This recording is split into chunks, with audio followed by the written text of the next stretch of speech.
Mesdames, Mesdemoiselles, Messieurs, bonsoir, voici les titres de ce journal. Le couvre-feu à 18h est entré en vigueur aujourd'hui. À 18h, tout le monde doit rentrer chez soi. Quelle est la réaction des commerçants qui doivent former plus tôt? Vaccin contre le Covid, certains personnels soignants y sont sceptiques. C'est le cas dans un centre hospitalier de Saint-Denis. Le chef des urgences essaie tant bien que mal de convaincre son personnel. Météo, certains départements, dont ceux d'Île-de-France, sont toujours en vigilance orange léger verglas. Nous allons vous montrer Paris sous la neige.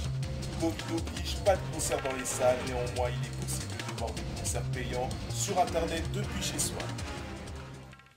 C'est donc aujourd'hui que le couvre-feu débute à 18h. Comment s'organisent les grandes surfaces ou commerçants qui doivent fermer plus tôt et quelles sont les exceptions pour sortir après 18h?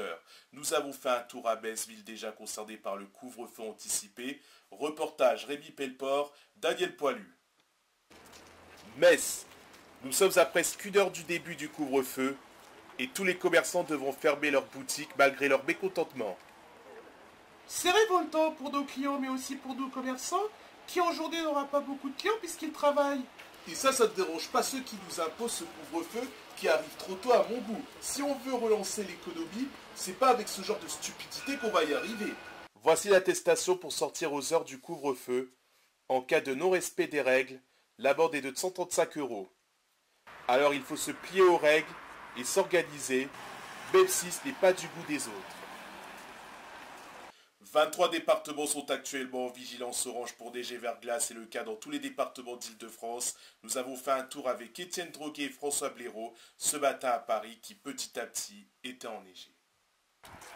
Ce matin sur l'esplanade du Trocadéro, la neige a commencé à faire son apparition. On n'a pas vu ça depuis 2019. Je suis étonné de voir Paris sous la neige. C'est pas tous les jours qu'on peut voir ça.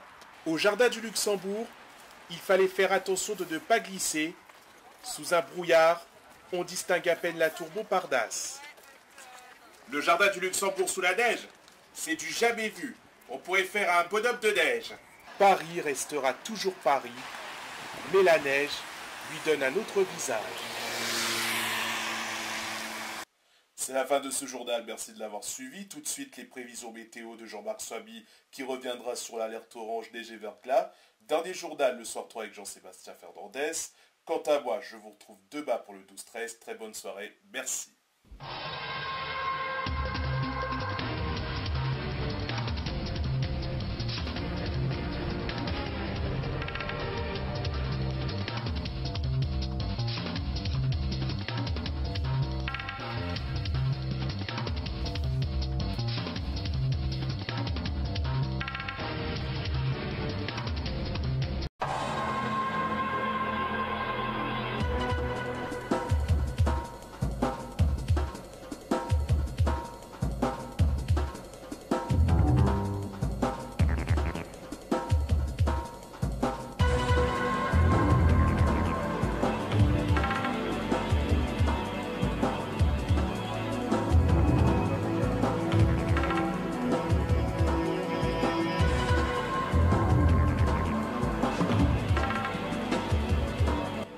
Vaccin contre le Covid, certains personnels soignants y sont sceptiques. C'est le cas dans un hôpital.